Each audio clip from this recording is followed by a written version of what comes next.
আসসালামু আলাইকুম। আশা করি সবাই ভালো আছেন। আজ বন্ধুরা দেখতে থাকো, এই যে আমার পেঁপে গাছ লাগানো হচ্ছে। শীতকালে আমি পেঁপে গাছগুলি লাগাচ্ছি। এই যে চৈত্র মাস যখন ঢুকতেছে তখনই পেঁপে গাছে পেঁপের ফুল হয়েছে। যখন শীতকালে লাগানো হয়েছে তখন পেঁপে গাছগুলি একটু ছোট ছোট ছিল, একটু বড় হয়নি। যখন চৈত্র মাসটা ঢুকছে তখনই পেঁপে গাছগুলি অনেক বড় হচ্ছে। এই যে পেঁপে গাছে কি সুন্দর ফুল আসছে, আর অনেক পেঁপে আমার খাওয়া হয়ে গেছে এই গাছটা থেকে। এখন এই যে আবার পেঁপে আসছে, এই যে এখানে পেঁপের ফুল আসছে। বন্ধুরা দেখতে থাকো, পেঁপে গাছে অতটা কষ্ট করতে হয় না। আর দেশি পেঁপে গাছ কিন্তু অনেক ভালো, একবার লাগালে আর লাগাতে হয় না। 4-5 বছর পেঁপে গাছগুলি থাকে, অনায়াসে পেঁপে খাওয়া যায়। পেঁপে সবজি হিসাবে খাওয়া যায়, পাকা পেঁপেও খাওয়া যায়। দেশি পেঁপে অনেক মজা, অনেক সুস্বাদু, কিন্তু হাইব্রিড ততটা সুস্বাদু না। বন্ধুরা দেখতে থাকো আমার পেঁপে গাছটা। এই যে আমি পেঁপে গাছের গোড়াতে কি সুন্দরভাবে মাটি উঁচু করে এই যে বস্তা দিয়ে সাপোর্ট দিয়ে দিচ্ছে, এই যে আর বাঁশ দিয়ে সাপোর্ট দিয়েছে, যাতে পেঁপে গাছগুলি হেলে না ঢুলে না যায়।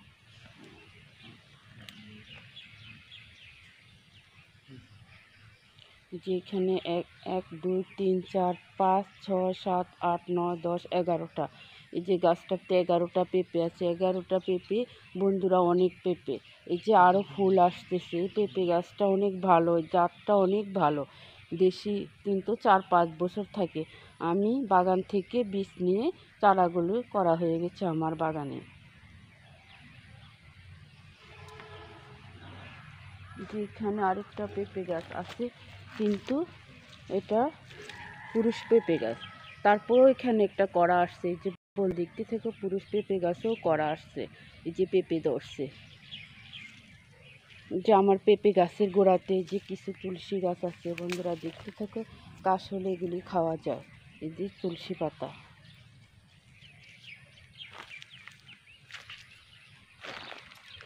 যে আমার একটা পেঁপের চারা আছে, চারাটা এই যে ডুলে গেছে।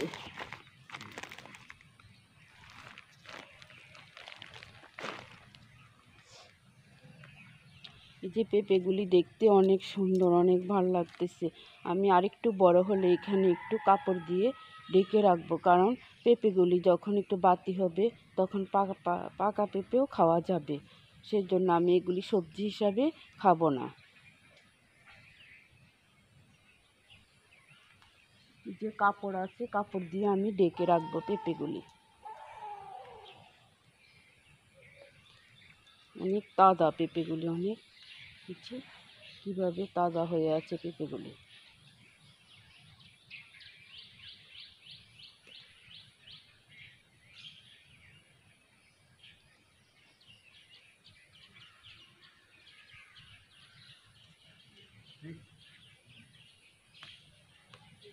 যখন বর্ষাকালে বৃষ্টিটা একটু অতিরিক্ত হয় তখন এই পেঁপেগুলি দেখতে অনেক ভালো লাগে, আর পেঁপেগুলিও অনেক বড় হয়, তাড়াতাড়ি বড় হতে থাকে।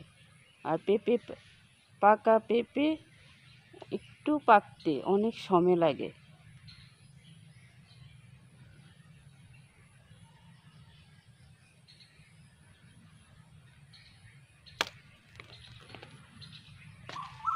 এটা আমি ফেলে দিচ্ছি।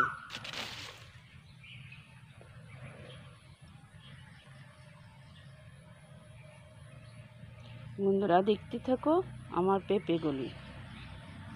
গাছটা তত একটা বড়, তত একটা মোটা হয়নি, কিন্তু অনেক পেঁপে ধরছে। কিছুদিন আগে পিঁপড়া আক্রমণ করেছিল, সেই জন্য আমি পিঁপড়ার জন্য হলুদের গুঁড়া ছিটিয়ে দিয়েছি। হলুদের গুঁড়া ছিটিলে পিঁপড়াগুলি থাকে না, সবই পিঁপড়া চলে যায়।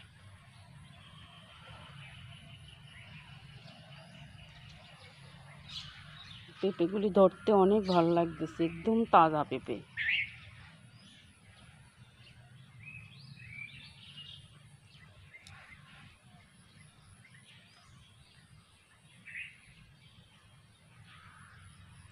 চারটা, 5 6 7 8 9 10 11টা।